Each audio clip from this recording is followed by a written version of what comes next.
Hello everyone, welcome back to Bloodborne. I'm actually going to record 2 episodes back to back, which is quite unusual for me. I'm not much of a... I generally, as a person, like spacing out my gaming sessions. Like, I'm not really a person who can play a game for, like, hours on end. I actually generally don't... I often don't like playing games for more than, like, an hour at a time. It's strange. Like, I could play a game for multiple hours in one day, but, like, continuing to play a game for more than a couple hours at a time, it doesn't feel right to me. Like, I don't know how to describe it. It's not that it's like not right in like a moral sense or something. Like, I don't feel bad about using my time playing games. It's more that like I don't know, like I feel like I start getting kind of twitchy if I play a game for more than an hour or so.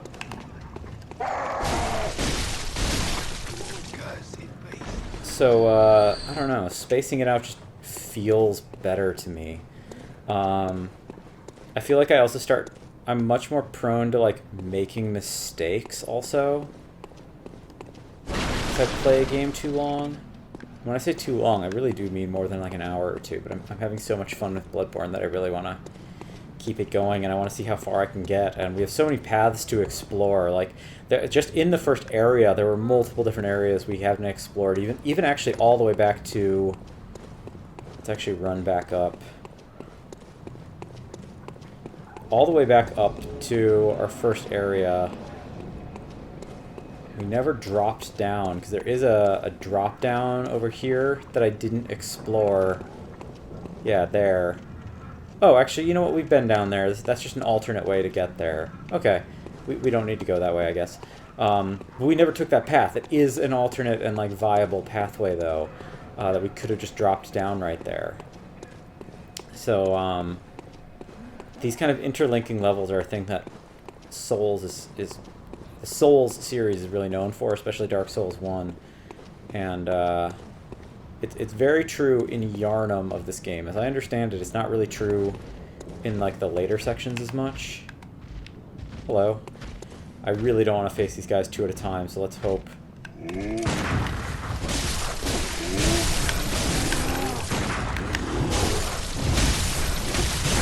Oh.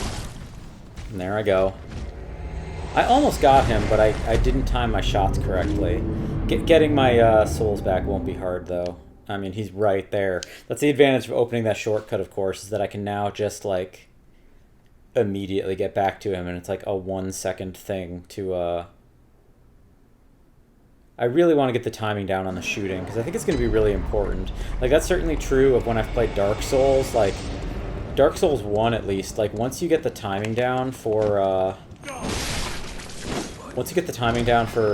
parries, like, becoming a so-called parry god really isn't that hard. Like, you don't have to be good at parries to actually, like, break the game with your parries. No. Ow. Ow.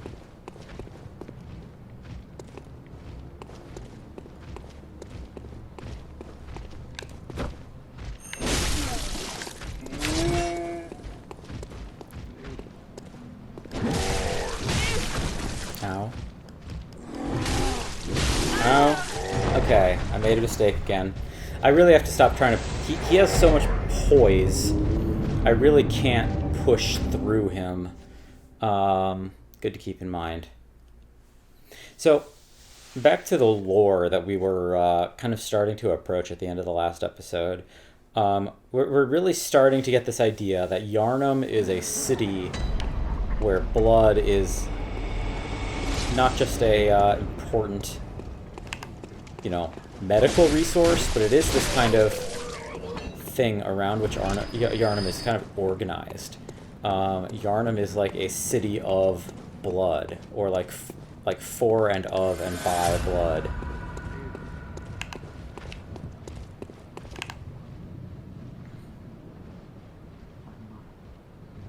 I really only want to take him on one at a time, so let's get this guy when he's on his way back, and let's go for that parry once more. Hi.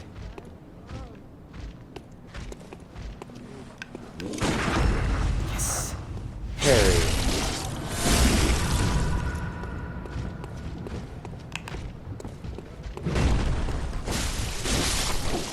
Okay. First big guy down. Oh, and blood vials. Lovely. I think this is the section that's kind of like the thing that people often use to farm blood vials, because I think both of these guys reliably drop 2. Oh, come on, come on. Nope. Oh.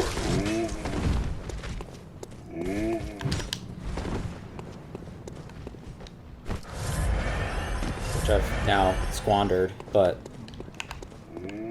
it's just part of the game.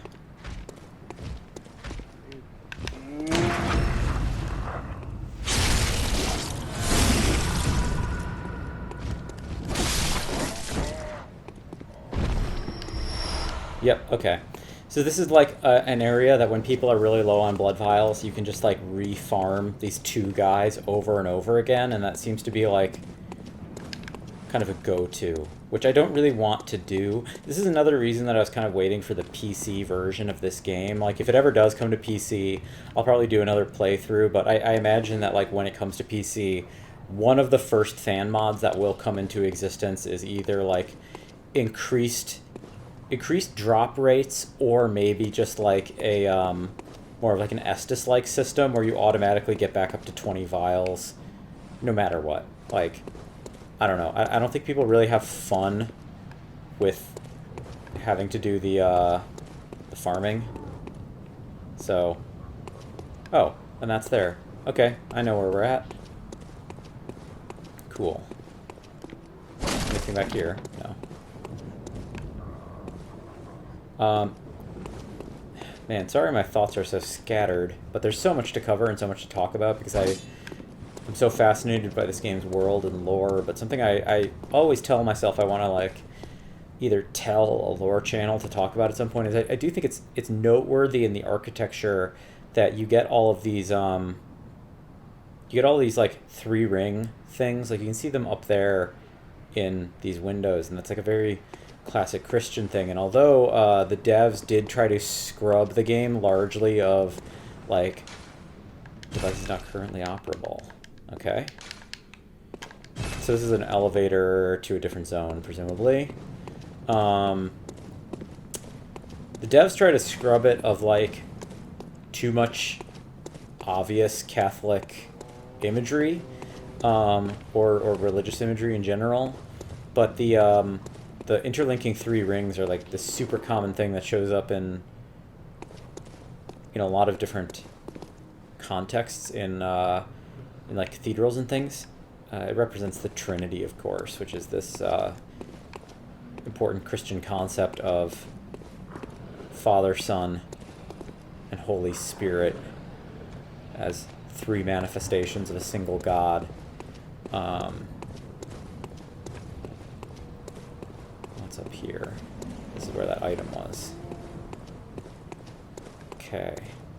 So how do I get back up to the bridge? Oh, bridge is through here. I can take out these guys. The wheelchair guy has a gun, by the way, which is why I killed him the first time. Which is also why he drops bullets, of course. But I know he has a gun, which is why I dispatched him before even verifying. Ow, ow, ow, ow. Bad situation. Oh. That was a dumb mistake. Well, at least I got my blood vials back. Okay.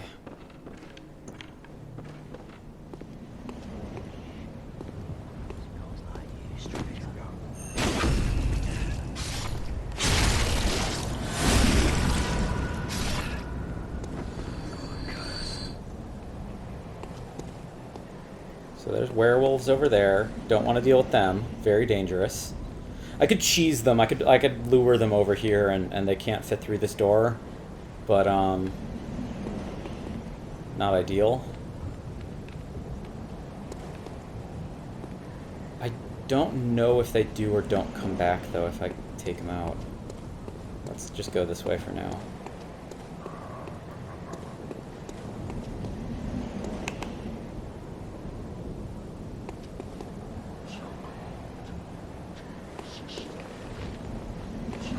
Get over here, crows.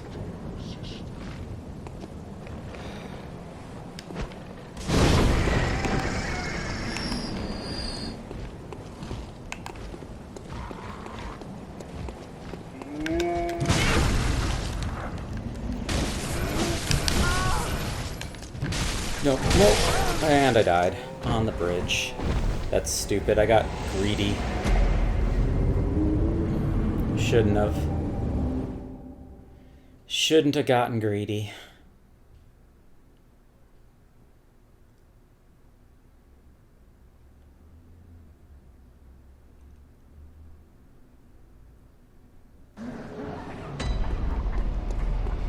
That's okay, though.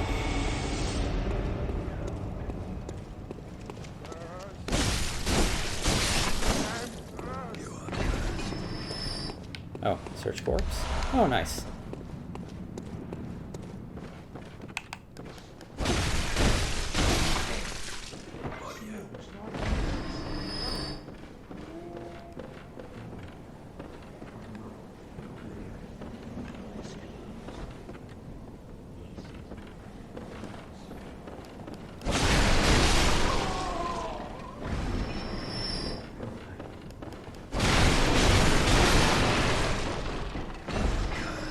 Okay. I was hoping they would drop blood vials too. It would be nice if these guys were reliable for farming, because they're like so easy compared to the big guys. I also wasted a Molotov on those crows. I should have been more patient. Though it did do a lot of damage on the big guy, so that's not too bad. I'm glad I got my blood echoes back.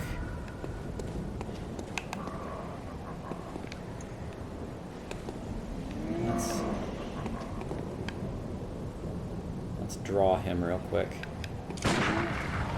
Get over here.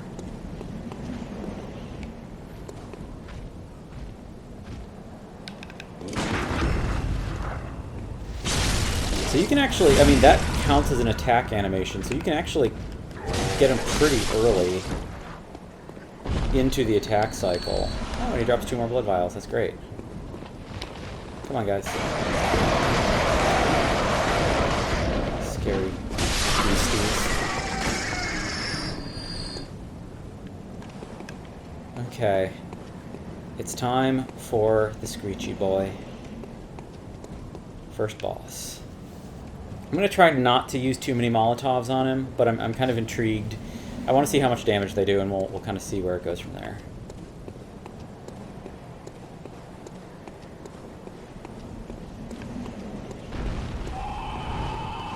First boss, everybody.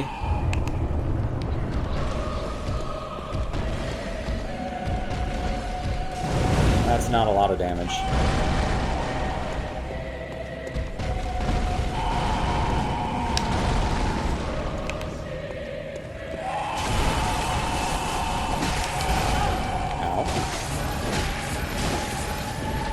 Oh, and that's a grab. A lot of damage, I'm sure.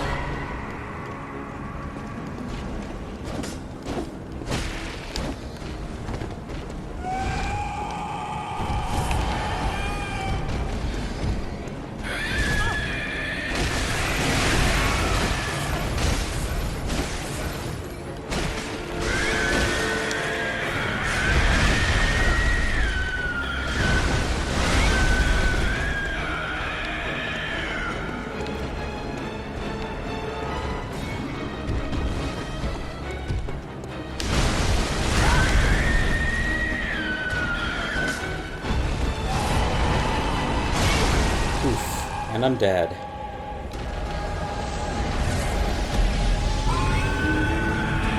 Okay, not too bad. We got him like a third down. I mean, that's not like great, but it's not horrible either. I think I'm staying a little too close to him. I'm maybe playing this maybe too much by Dark Souls rules. Which I need to remind myself. You know, oh, hello.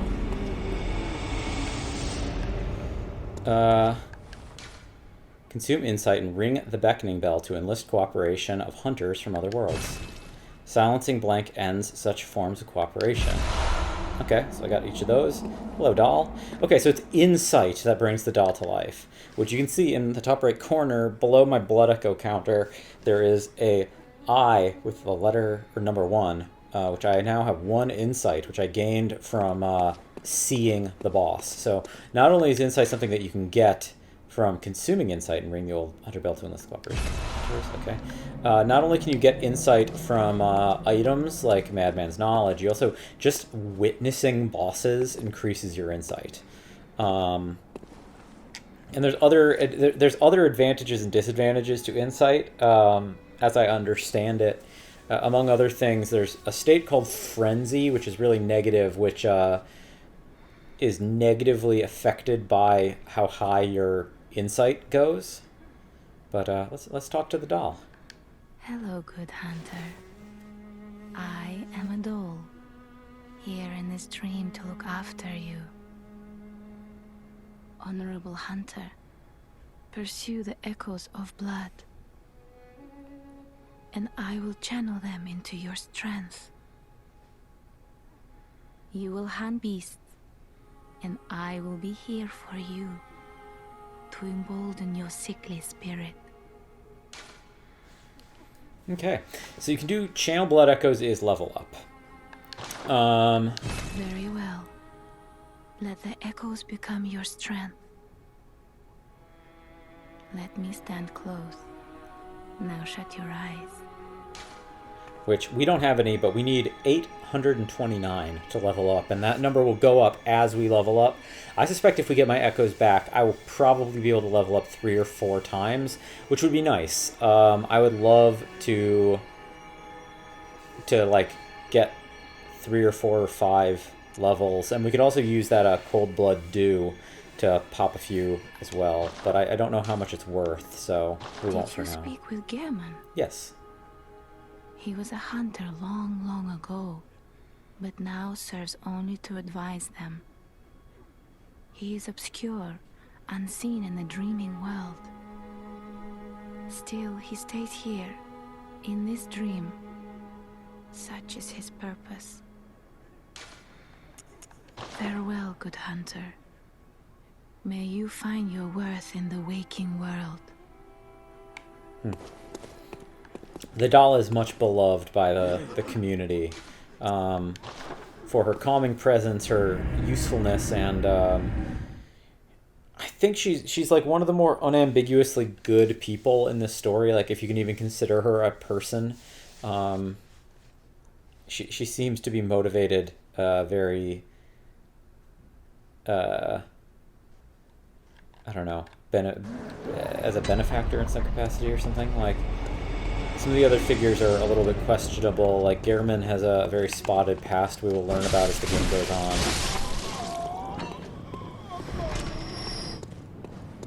And, in fact, most of the people we encounter are going to be kind of questionable... Oh, nice. Blood echoes. Or blood vials.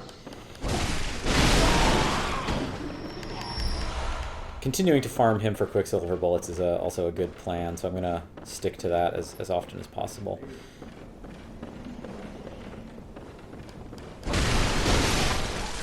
And it's, I think, worth it at this low level to keep killing these guys, just to see if I can get them to drop blood vials. I know the big guys down below do, but we've seen these guys can drop them, so it's worth trying. I'm pretty sure the werewolves do also. I think the werewolves drop like 4 each, but I don't feel confident in fighting them yet.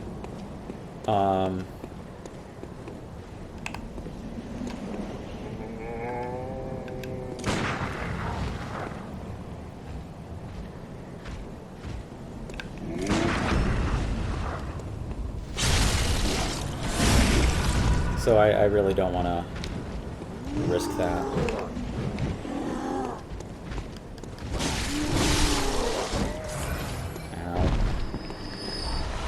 Oh, shining coins. Interesting.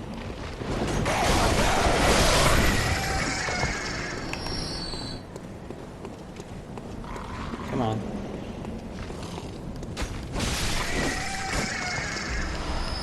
Pebble. My echo's not going to be outside here. They're going to be inside, aren't they? That's going to be a problem. I won't be able to level up until we actually clear the boss, which, isn't going to be easy. Okay, let's go at it again, everyone. Let's see. Unless, am I missing them somewhere? They're not out here, are they? I don't think so. I was hoping that the big guy might have had glowing eyes, and then he would be the receptacle, but they're probably in here. Yep.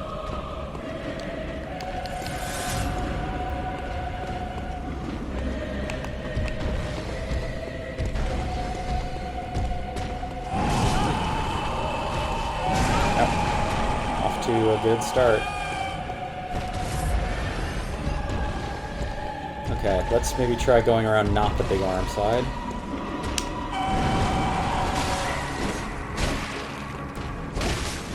Oh, and big arm got me. Ow.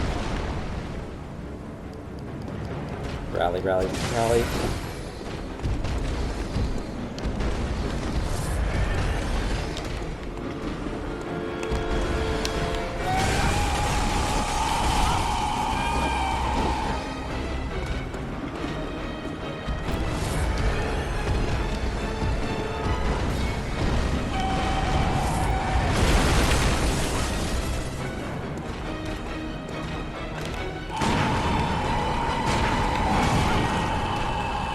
See if I can get him to stagger.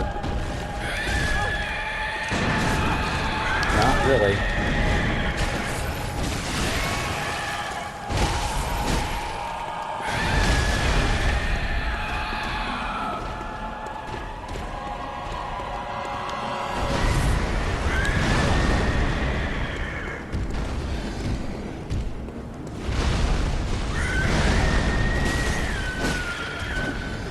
I'd love him to keep doing that.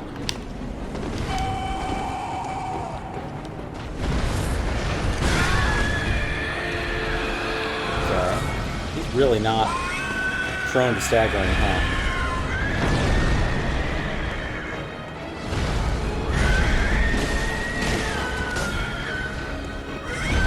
Let's take it slow. Hope he doesn't heal.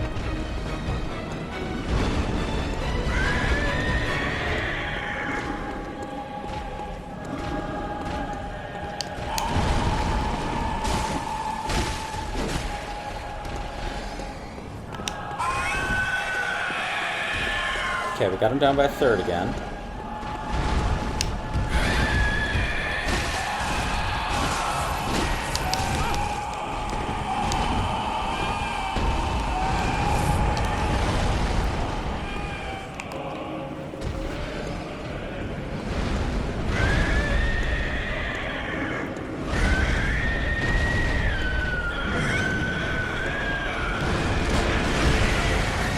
Nice. Big damage? Okay damage.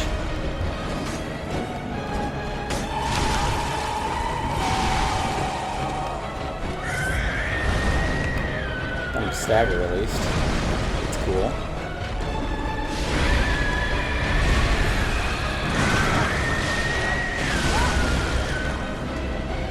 Not great in life though.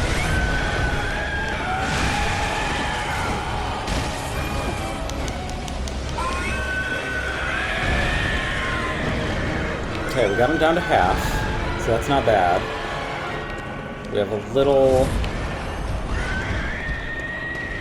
less than half our blood vials.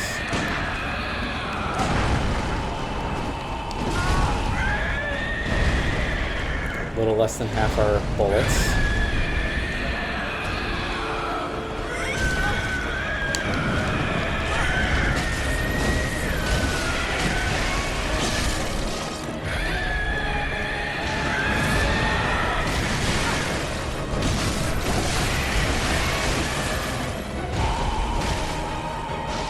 Okay, this is not a bad start.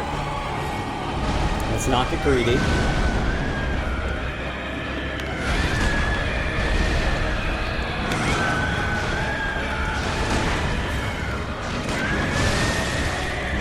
It's getting angry.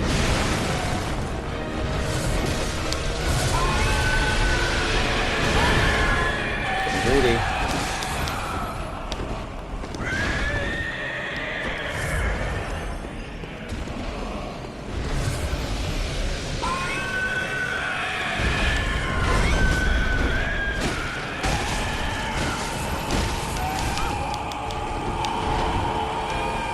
Almost got him.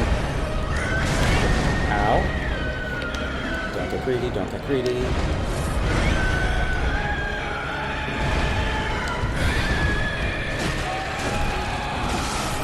There we go. Whew. Scary one. Got my hands sweating, everybody. Like crazy. Trophy earned. And we got a Sword Hunter badge. And we got a good amount of echoes. We're probably going to be able to level up multiple times. Many times, in fact. Oh, my heart is beating. My hands are sweaty. Quicksilver bullets. Nice. Anything over here? Fear inquisitiveness. Therefore, nothing but grief here. That's left by a player. I believe this was originally supposed to be a shortcut back here from a different zone, but I believe it was cut out of the game. So this is actually just a dead end. Like, we just killed the boss for the sake of... we just killed the boss for the sake of killing the boss, which is good, because I would love to return to the Hunter's Dream and level up some. And we'll probably make that the video, but it was a good one, everybody. We got the beast. We didn't even use any Molotovs on him, so we weren't just like cheesing him with oil and Molotovs, or I don't know if I did that well, but I got it in one go, so, you know, or second attempt. Welcome home, good hunter. Used a lot of blood vials. What is it you desire? But Very not well. bad. Let the echoes become your strength. Let me stand close. Now shut your eyes. Okay. So we can probably level up, I would guess, at least 6 or 7 times. We're at level 10 now, so I want definitely more life. More endurance is good. More strength is good. How many levels in general can we get? We can get 6. So, I'm inclined to... More vitality is good. I've heard Lobos Jr., who's like a really good Bloodborne player, whose stuff I've watched quite a bit, has always said, like, the first time you're playing a Souls game, or the first time he plays a Souls game even, like, pumping vitality is actually kind of his go-to, which you really don't need as you become better, but it's just, like, kind of crucial if you're a new player, because, yeah, being able to survive more hits is so, like, crucial to be able to learn the game. Like, you can't even learn the timing of, like, damage. Like, even if you do more damage per hit, like, if you can only land one hit before you die, you're not, like, doing anything. So, pumping vitality first is good. Let's actually just pump that, and we'll just pump strength once. And I think the goal might be, I'm not 100% sure, but I think the goal is going to be, we'll get vitality and strength up to like 25 each or something, and endurance up to 20 before we really touch skill, blood tinge, or arcane. I know that there's a soft cap before things really start becoming useful, or like when things stop becoming useful, but I think the soft cap is like 35 or 40, so we actually have a lot of room to grow. We can also see, looking at some of these stat changes, HP is going up by 82, which is pretty huge. We're talking about a almost 15% increase on health. Stamina up is very low, but that might stack over time, I'm not sure. Right-hand weapon attack is not up very much at all, just 1 damage, but again, I think that will build over time, especially as we keep upgrading our weapon. Physical defense up by 18 is gigantic. We've almost tripled our physical defense in one go. Plus slow poison resist, rapid poison resist up. Both are good. We haven't encountered poison yet, but still. I feel like all of the above. That all is like really great stuff. And I'm sure our damage reduction also got reduced. I should have looked at that a little bit more carefully. But we have 4 insight now. Anything else to say? The little ones, inhabitants of the dream. They find hunters like yourself, worship and serve them. Speak words they do not, but still Aren't they sweet? Mm-hmm. She's talking Farewell, about the good messengers, hunter. these little guys. They're creepy, but they're also, they seem benevolent in nature. And we can now purchase stuff if we so choose. Purchasing antidotes, which counteract poison. Antidote, small medicinal tablets that counteract poison. Used to treat ashen blood, the baffling sickness that ravaged old Yharnam long ago. These tablets only provide short-term relief. The ashen blood ailment eventually triggered the spread of beastly scourge. I don't think there's anything else new. Oh, hand lantern. Small portable lantern. This hunting accessory provides a light when leaving both hands free to hold weapons. The torch, however, provides a stronger source of light. So we can actually have this equipped and it'll just be like on our waist. So that's kind of neat. Hunter Chief Emblem. Key to the gate to the Grand Cathedral's round plaza for 10,000. A cloth emblem that belonged to the captain of the church hunters long ago. Opens the main gate that leads to the round plaza of the Grand Cathedral. The main gate is shut tight on nights of the hunt, and could only be opened from the other side with this emblem. In other words, the captain's return, and this emblem determined the end of the hunt. First new weapon available. I wonder if I guess availability maybe increases with our insight going up. So Kirk Hammer. This is a cool, funny weapon. A trick weapon, typically used by healing church hunters. On the one side, an easily handled silver sword. On the other, a giant obtuse stone weapon, characterized by a blunt strike and extreme force of impact. The church takes a heavy-handed, merciless stance towards the plague of beasts, an irony not lost upon the wielders of this most symbolic weapon. So yeah, the sheath that the sword goes into has a hammer on the other end. So your trick weapon is to switch it to this, like a very fast one-handed sword to a very heavy two-handed hammer. I think it's also like a cool, funny thing. I don't know to what degree this was intentional, but like hammer as this like church weapon related to like purging actually has like a specific historic reference in the one of the foundational witch hunting texts, as I understand it, of the pre-modern era was called the Malleus Maleficarum, which means like the hammer against evil or something to that effect. Like Malleus means hammer, from which we also get mallet as a word.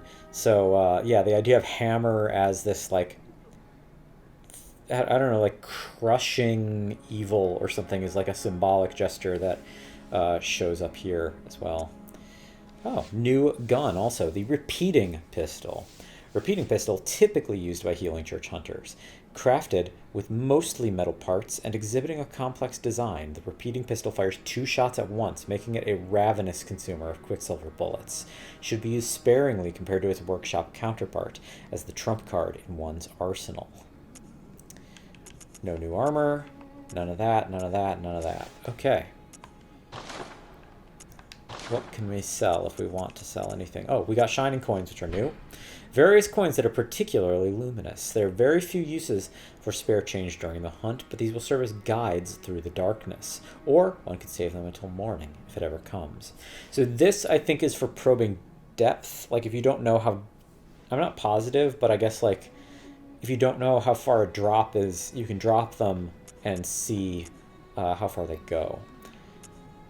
Cold Blood do everything else we've seen, I think. Okie doke. I don't think there's anything else we can do for upgrades yet. Fortify weapon.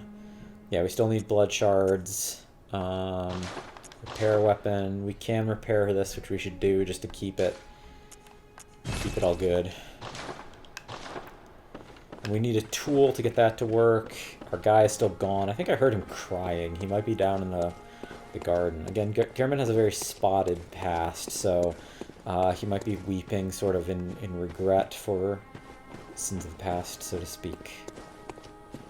Is he out in the garden? But we'll get to his spotty past later on. And I realized a lot of the things that I was talking about early in the episode, wanting to tell and talk through Yharnam ended up a little bit sidelined, but we'll have plenty of time to cover a lot of this stuff and to continue exploring Yharnam as we get more powerful, as we get more experienced in the world. I would love to talk more about the lore of this game, and I think there's a lot of fascinating things going on because, as said, a lot of people connect this to so many literary influences like Dracula and the works of H.P. Lovecraft later on, but as we will later find, I actually think it's very much a subversion of those things, and I think it's a fascinating thing that I would like to talk about, how this is actually subverting like Victorian ethics or something. And Dark Souls also subverts fantasy in a lot of ways, and I would love to talk about that as well. But we'll get to that next episode. So I hope you all enjoyed this one. It was probably I imagine, a slightly less frustrating episode than the first one, because getting a boss in 2 attempts is hopefully reasonably enjoyable to watch, rather than, you know, watching me die to random street enemies. I hear you crying, Gehrman. Where are you? Let's find you and get some dialogue before we close the episode. I hear him, I swear. I could hear him, like, softly weeping. At some point I do want to try, I would like to find and try all of the weapons at some point. Are you in here and I just didn't see you?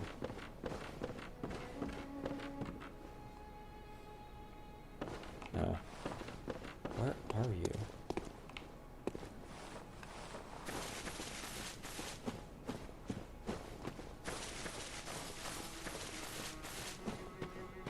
Stump messenger.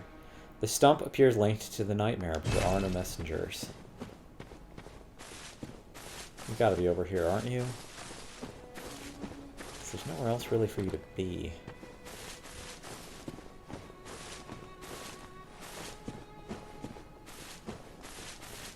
I don't know. Someone's yelling at the screen right now because I probably run past him like 20 times, but I don't really care that much. Buy with insight, make trades with messengers using insight. Let's just see what there is. Small resonant bell. Oh yeah, I should read the lore for those items, but maybe we'll save that for next time.